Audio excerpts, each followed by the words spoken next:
Primero, bienvenidos un año más a estas segundas jornadas. Este año estas jornadas se caracterizan por ser un poco más españolas. El año pasado fueron más internacionales, como sabéis, con representantes de Chile, de Ecuador, de Guatemala, de Argentina, portugueses, etc. Sin embargo, también vamos a tener una mirada importante hacia Norteamérica, principalmente hacia México, ¿no? Con un contingente de 4 mexicanos aquí presentes, 2 adultos, 2 niños, y de estadounidenses, ¿vale? A los que agradezco especialmente su presencia, que sé que no es nada fácil cruzar el charco. Bueno, soy Juan Ángel Soto, soy uno de los impulsores de esta iniciativa, Escuela Hispánica. Agradecer también al Ateneo Escurialense, especialmente al Instituto Juan de Marena y al Centro Diego de Covarrubias por su apoyo en estas jornadas, y sobre todo a Nieves y a León, que han sido los que han confabulado este maravilloso programa. El orden del día, que tenéis todos disponible en vuestra agenda y que a lo mejor cambiamos ligeramente esta tarde. Tengo que negociar algunas cosas, pero bueno, os lo avisamos enseguida. Básicamente, como podéis comprobar, es una agenda bastante teórica, sobre todo en lo que respecta a las sesiones de esta mañana, mientras que esta tarde, en la mesa norteamericana, mexicana, estadounidense y con este servidor de moderador, pues veremos en qué medida o cómo se ponen algunas de esas ideas políticas, cómo se bajan al terreno, cómo se ponen en acción, ¿vale? Con representantes del mundo de los think tanks, del mundo de la advocacy, que es un nombre en clave para no decir lobby en muchas ocasiones. Así que nada, bienvenidos todos, y nuestro ponente de honor, que va a dirigir unas palabras inaugurales, es un querido amigo, Michael Severance, americano-italiano ya a estas alturas de la vida, después de 27 años viviendo en Italia, con familia, por supuesto, italiana. Michael ha sido durante mucho tiempo el director de la oficina del Acton Institute, que es uno de los grandes think tanks norteamericanos, en Roma, y por extensión también pues, su cabeza visible en Europa. Michael, no sé si lo reconocerá públicamente, pero en realidad cayó rendido, cayó enamorado de la Escuela de Salamanca durante su breve paso, no sé en qué año, en Salamanca, 95. precisamente, en el 95. Y esto es precisamente de lo que viene a hablarnos hoy. Hoy Michael también es investigador visitante en el Matías Corvinus Collegium en Budapest, donde está llevando a cabo un proyecto de investigación. Y de nuevo, Michael, pues bienvenido, muchísimas gracias. Buenos días. Gracias, Juan, gracias del lago. Gracias. Grazie mille y todo tuyo. Pues nada, os pido un poco de paciencia porque he perdido las gafas en el campo de Budapest hace una semana, mientras iba en bicicleta. Pues nada, he imprimido mi charla, mi ponencia, que tengo que leer con mucha cura, que veo poco. Muy buenos días a todos. Soy Michael Severance, como he dicho Juan, un investigador, profesor de filosofía de antropología moral. Me he ocupado de la dirección del Instituto Acton, un think tank, un centro de estudios americano en Roma, por casi 20 años. Al Instituto Acton nos dedicamos a los estudios de las raíces de la libertad ordenada aplicada a la vida económica según el pensamiento liberal clásico de Lord Acton, un señor inglés que nació de veras a Nápoles en 1834. En alianza con San John Henry Newman creó lo que se llamó el movimiento Oxford para integrar el anglicanismo al catolicismo y renovar plenamente los derechos religiosos, económicos o políticos de los católicos, vistos como ciudadanos de segunda clase en el Reino Unido de aquel entonces. Fue Lord Acton, como estudiante católico matriculado a Cambridge, que rechazó jurar a la reina Victoria como líder de la su iglesia y como consecuencia fue expulsado. Para nosotros del Instituto Acton, la libertad ordenada tiene raíces más profundas con respecto a Lord Acton.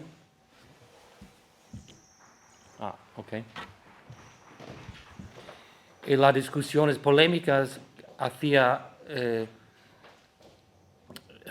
que él hacía condenando la era de la reina Victoria y la expansión del imperio inglés. Ha sido él a criticar el trato de los no anglicanos del imperio, casi como subhumanos. Por cierto, Lord Acton luchaba por la libertad ordenada expresada a través de nuestros derechos naturales para obtener los bienes verdaderamente humanos, los bienes justos en la vida de mercado, en la vida política, en la vida de fe y de familia. Pero incluso el católico Lord Acton tenía un patrimonio intelectual agregado en el escolasticismo de Santo Tomás y se sentía en deuda con otra Victoria. Aquí hago un juego de palabras, o sea, con Francisco de Vitoria de su escuela de Salamanca. Otra paréntesis, como ha dicho Juan, Salamanca ha sido para mí un lugar mágico donde yo he vivido, trabajado, estudiado un año, precisamente hace 30 años, en el 95. Fue un año sabático para mí.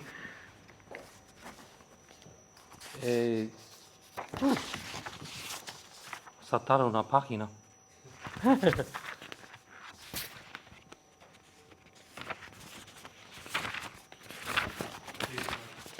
Escribe, ¿no? ¿Ah? Oh, flip it. Ah, ok. Ah, perfecto. Que estoy sin gafas, Juan.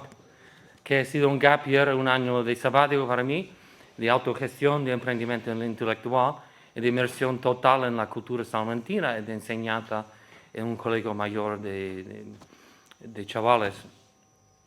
Me recuerdo que antes de volver a casa, a menudo e intencionalmente, derrotaba para pasar por la plaza del convento de San Esteban a Salamanca y para ver la estatua de Francisco de Victoria. Para mí era una excusa válida para contemplar durante algunos minutillos mi inmensa gratitud que tenía por este fraile.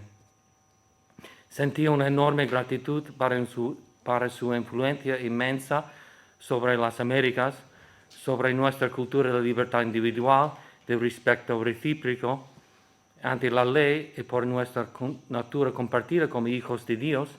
Y además y sobre todo sentía tanta gratitud por la influencia de su patrimonio intelectual sobre la fundación de mi país y por las ideas más importantes de nuestra Constitución y Carta de Derechos.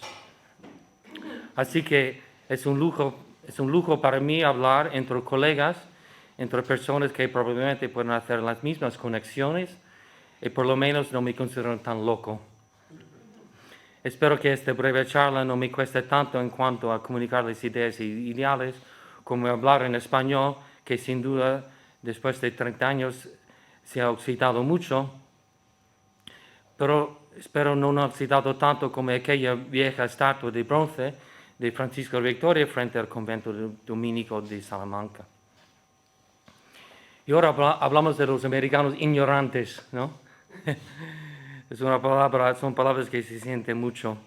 Por desgracia, se suele decir, nosotros americanos somos bastante ignorantes de nuestra propia historia e inspiración de la fundación de nuestro país.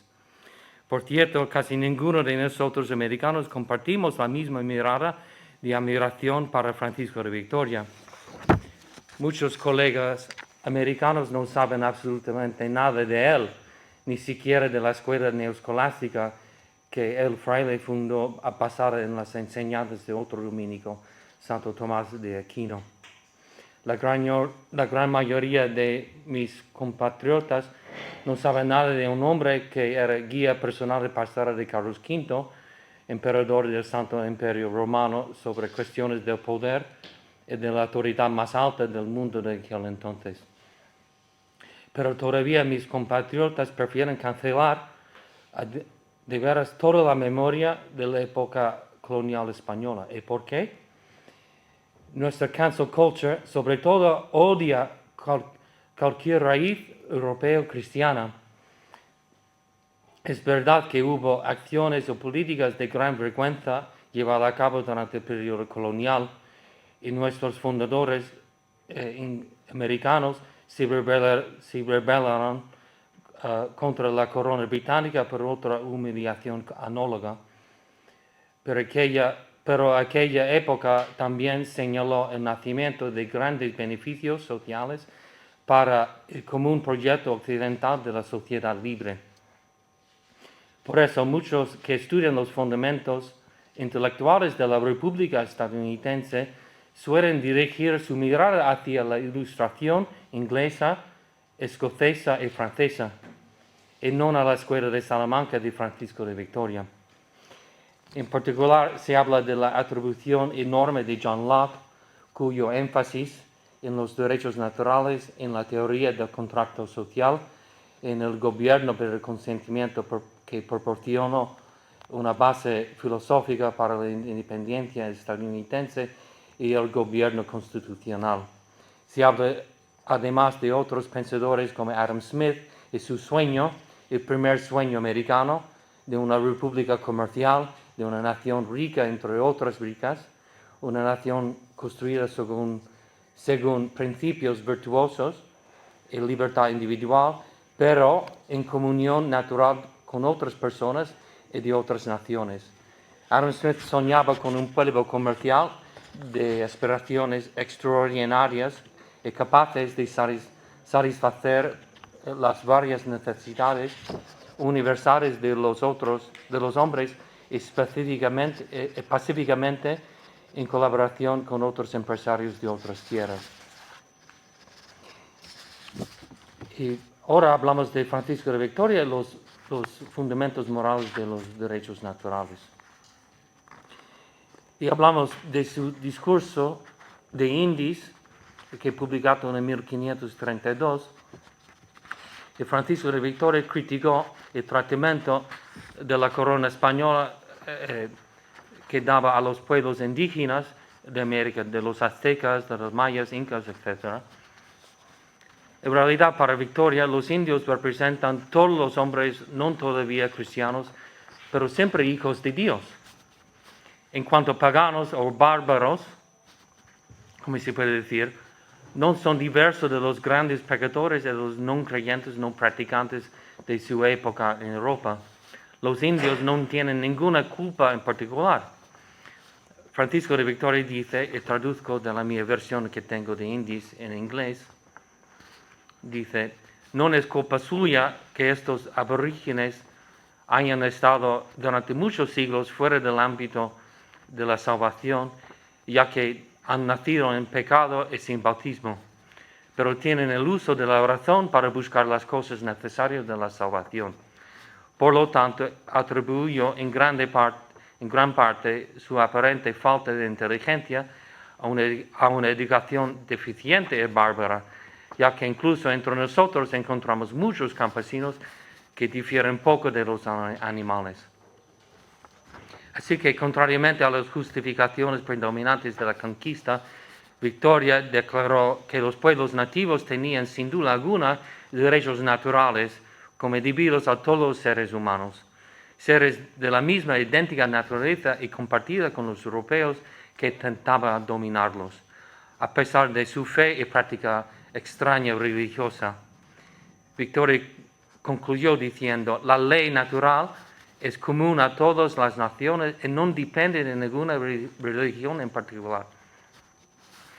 Victoria escribe que estos derechos naturales se extienden al derecho de la propiedad privada. Dice, los aborígenes, los nativos, sin duda tenían verdadero dominio sobre las cosas, tanto en asuntos públicos como en privados, al igual que los cristianos. Por lo tanto, a menos que se demuestra al contrario, deben ser tratados como propietarios y no les debe perturbar de cosas en su posesión. Esta concepción científica a la afirmación de los fundadores americanos en la Declaración de la Independencia, donde se declara que ciertos derechos son inalienables y que todos los hombres están dotados por su Creador de ciertos derechos inalienables.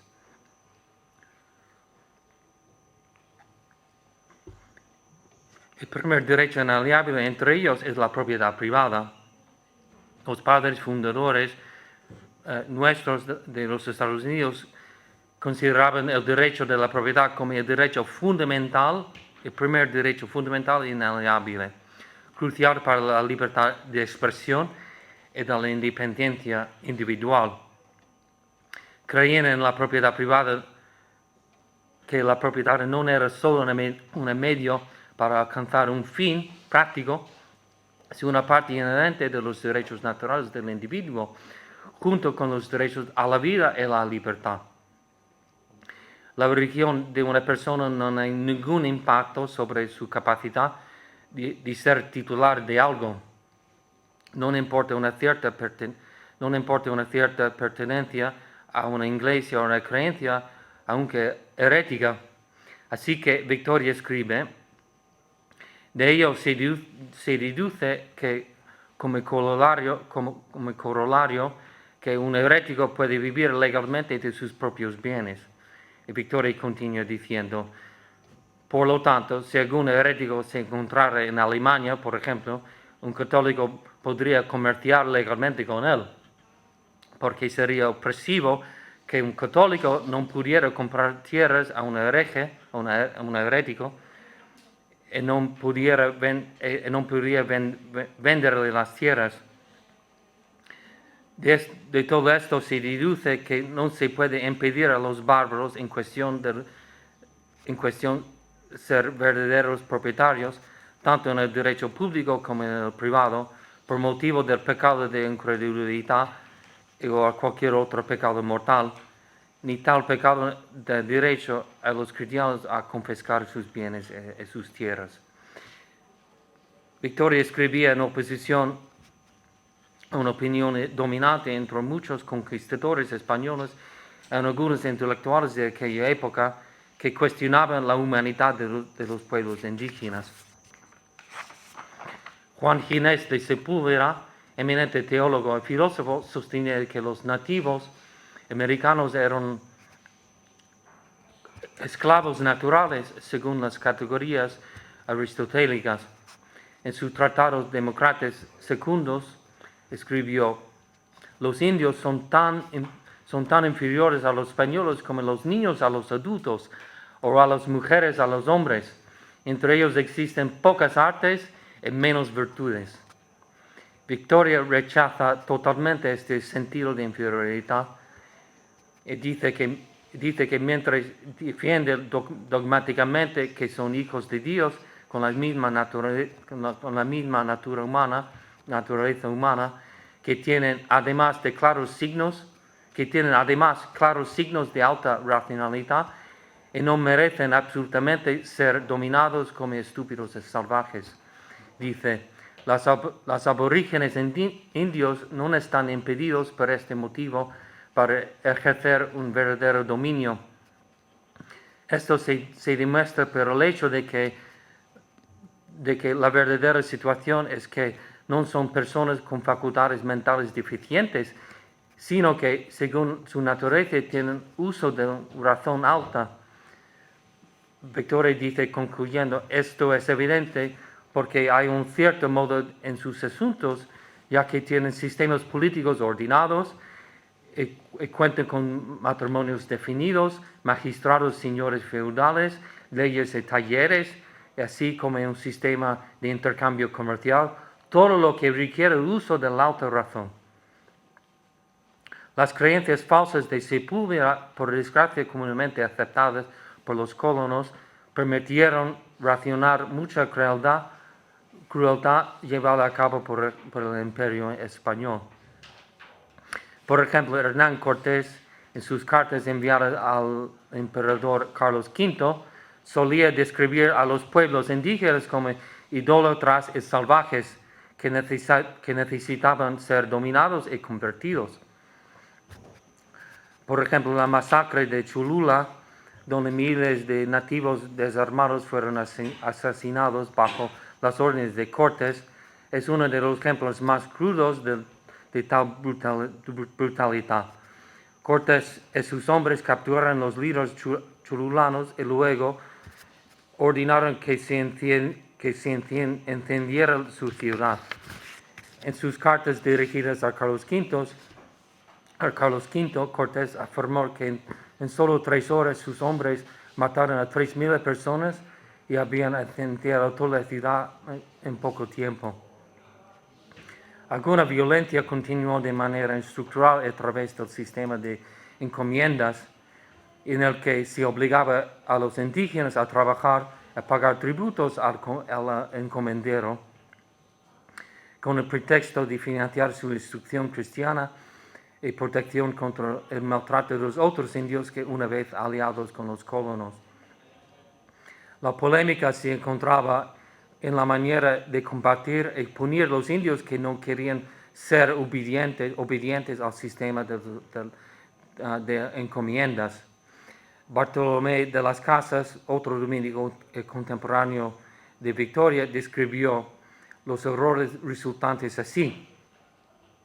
Se cometieron ante mis ojos tales humanidades y barbaridades que ninguna época puede igualar. Los españoles cortaban las manos, narices, orejas de los indios y los ahorcaban a los perros y los quemaron vivos. Por el contrario, Victoria se opuso directamente a tal deshumanización. Al enfatizar la racionalidad y la dignidad moral de los pueblos indígenas, Victoria fue casi el único en ofrecer una crítica legal y ética de la conquista. Continuaba a subrayar que, en pocas palabras, que dice, no están tan locos, sino que quieren vivir solo según sus propias leyes y costumbres. Y ahora hablamos positivamente de algunos momentos de respecto y colaboración. No es todo un incubo, ¿no? Aunque la conquista española de América está en cierto sentido asociada con violencia, esclavitud y explotación, también hubo episodios significativos de colaboración pacífica, negociación diplomática y de formas de gobierno más humanas e integratorias. Es decir, hubo muchas instancias de integración que respectaban los principios morales, antropológicos y teológicos por los cuales luchaba Francisco de Vitoria. Más específicamente, concerniente a la alianza entre Hernán Cortés y las tlaxcaltecas, enemigos tradicionales del Imperio Español, estos formaron una alianza estratégica con Hernán Cortés en 1519 durante su avance hacia la ciudad de Tenochtitlan, no se pronunció bien, ¿no? Tenochtitlan. Que hoy es la Ciudad de México, ¿no? Más fácil, ¿no? Después de la caída de los aztecas, los tlaxcaltecas fueron recompensados con privilegios, autonomía relativa e exenciones de tributo al encomendero. Un decreto real en 1543 ratificó sus derechos territorios, lo que permitió una cierta continuidad en su autogobierno.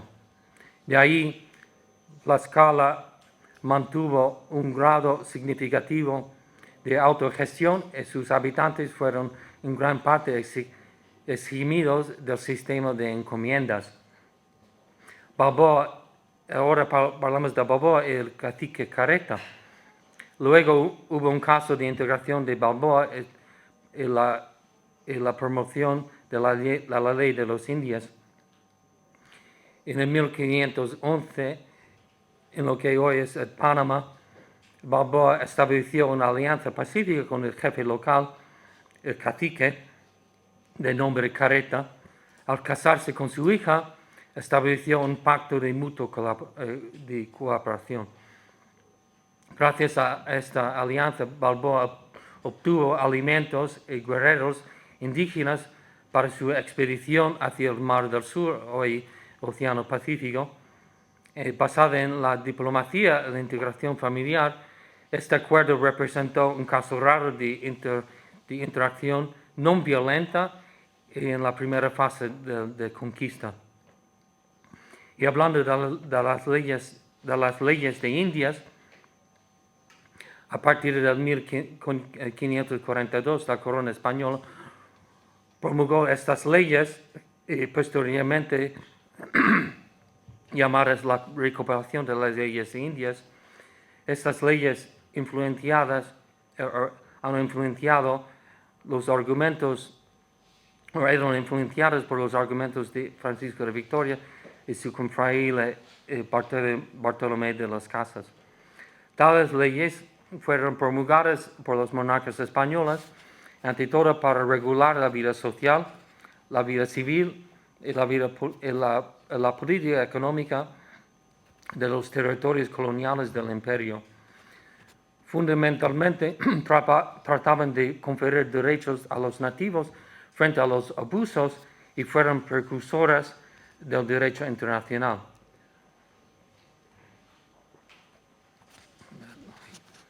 Leyendo un fragmento de las leyes nuevas de Indias, se declara que mandamos que ningún indio sea hecho esclavo, ni contra su voluntad sacado de sus tierras.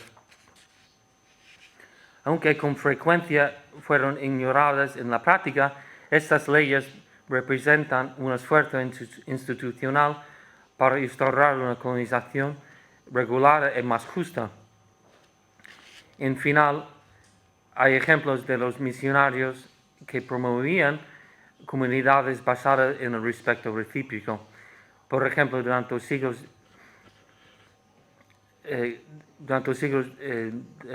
XVII y XVIII, los jesuitas establecieron reducciones, o que se llaman reducciones, que eran pequeñas comunidades de misión y de cohabitación pacífica en el Paraguay, Argentina y Brasil.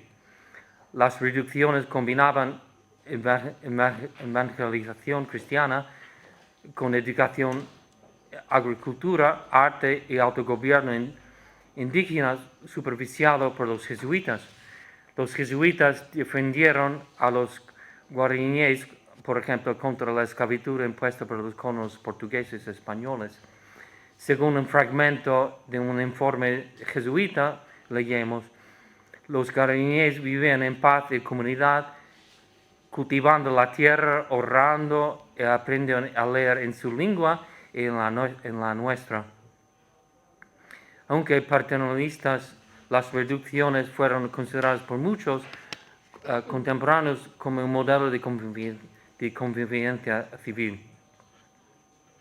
Ahora hablamos del consenso de los gobernados, un tema que es muy importante. Y volvemos a hablar de Victoria, su teoría de autonomía. El fraile dominico desarrolló además una prototeoría de la soberanía popular.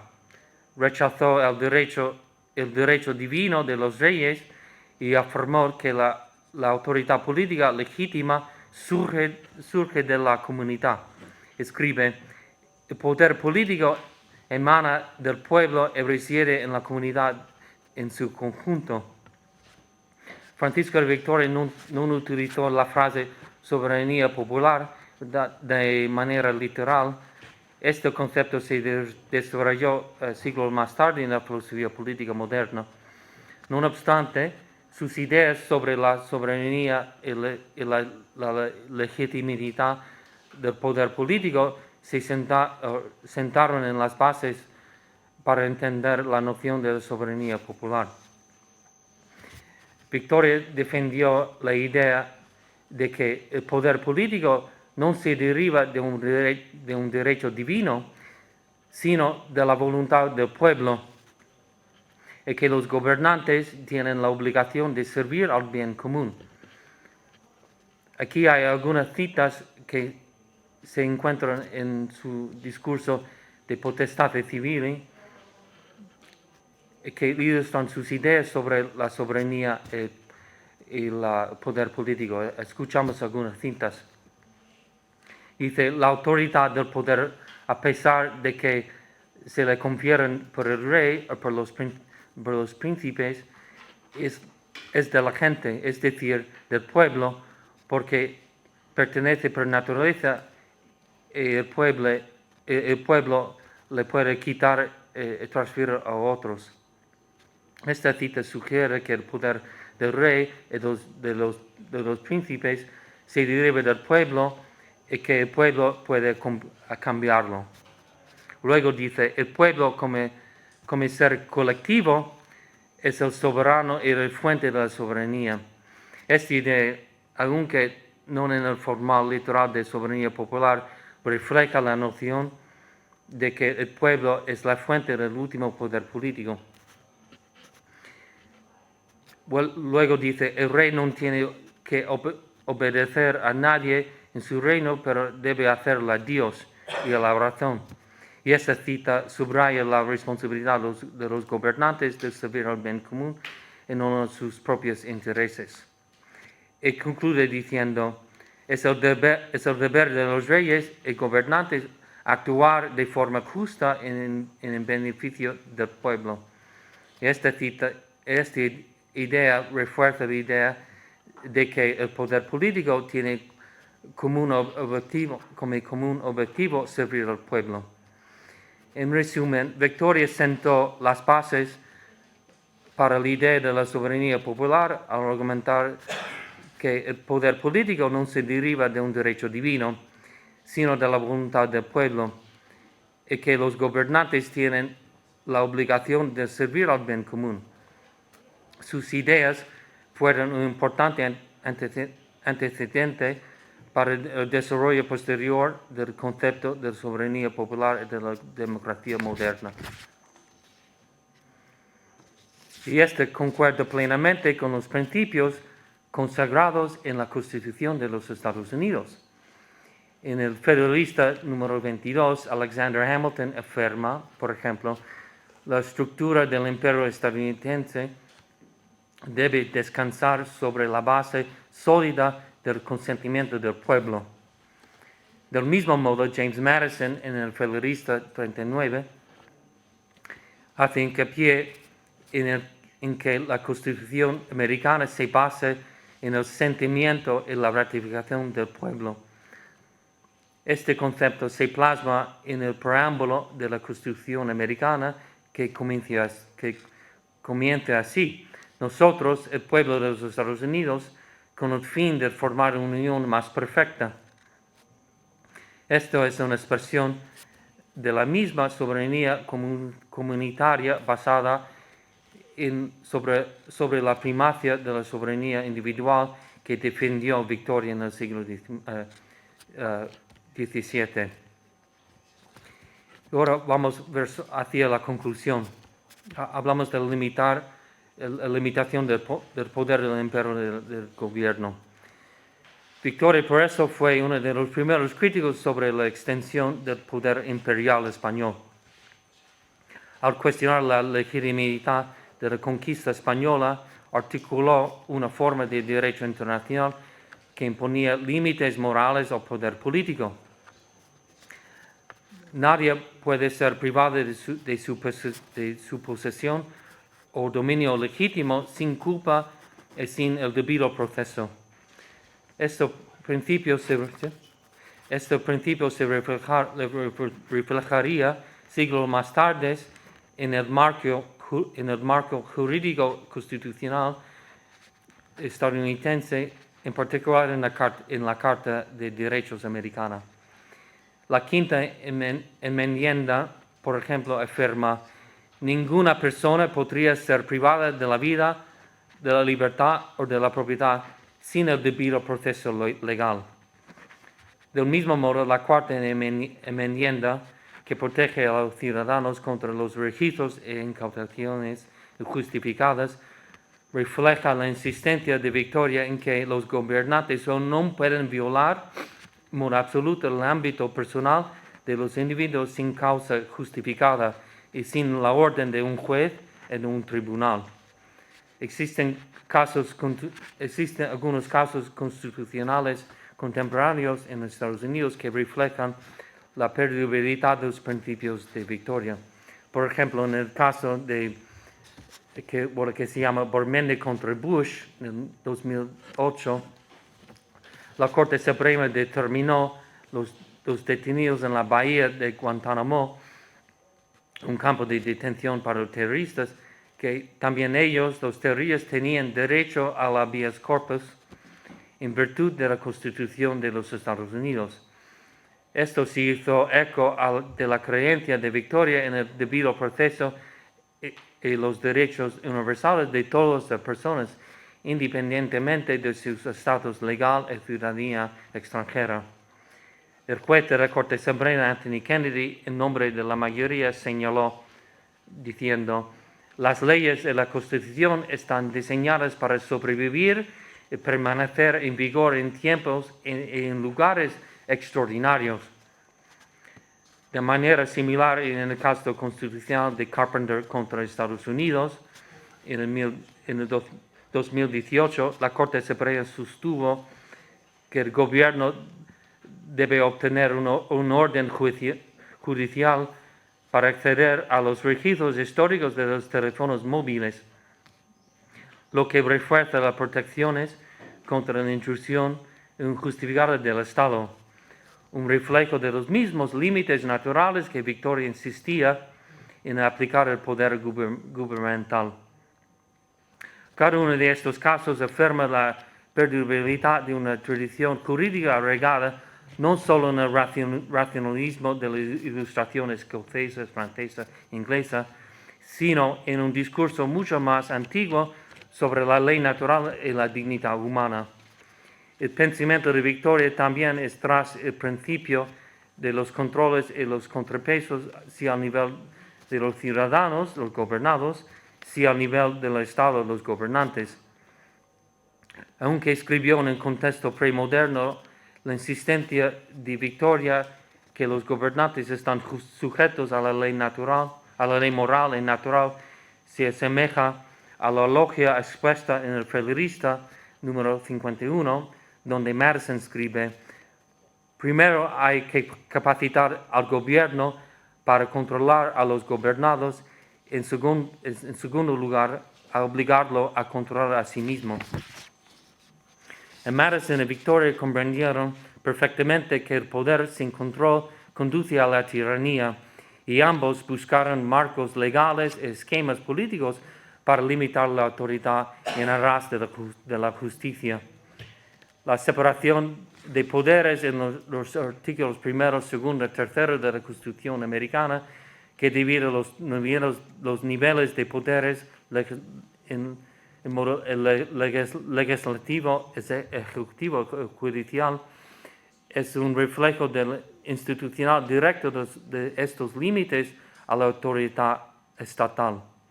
El Lord Acton, histórico de la libertad, derivó su famoso aforismo: el poder tiende a corromper, el poder absoluto tiende a corromper en modo absoluto, en base al mismo principio de la limitación de la autoridad suprema a cualquier nivel, comercial, estatal, religioso. Y de veras, el señor Acton dirigió su famoso dicho al Papa. Así que inspiró el contexto del primer Concilio Vaticano y definió formalmente las extremas limitaciones a la infalibilidad papal. Pero como Victoria, el principio puede ser igualmente aplicado a un rey, a un jefe ejecutivo, a un gobernador, a un tirano, así a todos los líderes máximos en la tierra.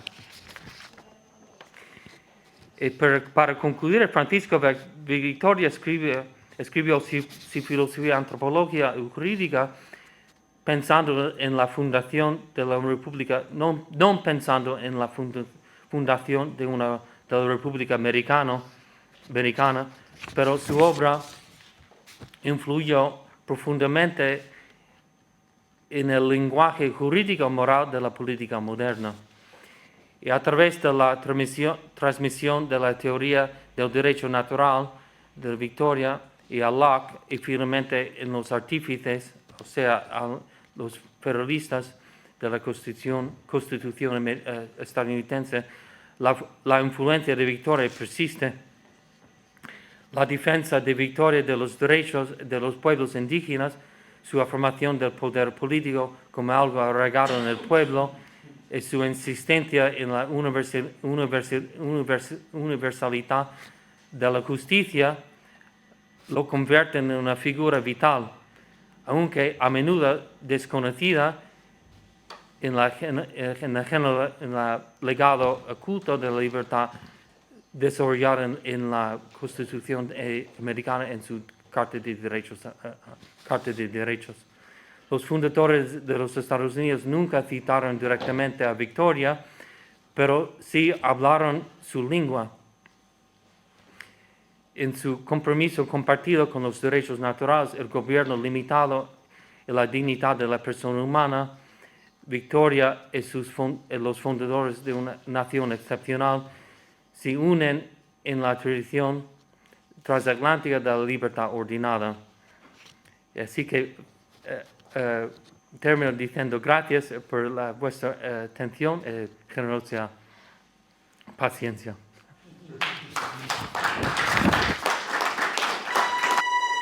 Thank you.